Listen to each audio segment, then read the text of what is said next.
নমস্কার। আইপিএলে ভালো খেলার মাধ্যমে ভারতীয় পুরুষ টি-20 ক্রিকেট দলে নিজের নাম মোটামুটি পাকা করে নিয়েছেন তরুণ ক্রিকেটার রিঙ্কু সিং।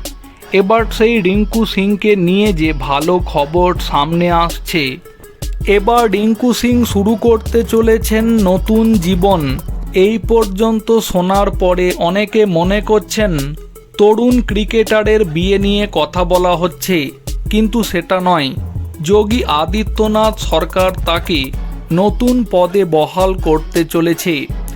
সংবাদ মাধ্যমের খবর অনুযায়ী প্রিয়া সরোজের সাথে বিয়ের পরই রিঙ্কু বনে যাবেন সরকারি অফিসার।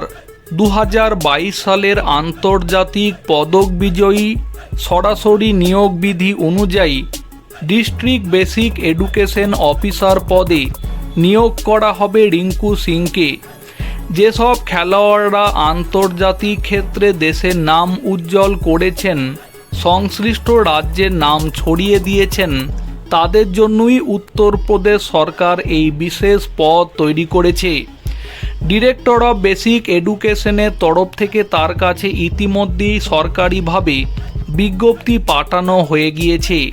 সংবাদ মাধ্যমের খবর অনুযায়ী প্রিয়া সরোজের সাথে বিয়ের পরই কেকেআরের এই তারকা তরুণ ক্রিকেটার অফিসার হিসাবে কাজ শুরু করতে চলেছেন।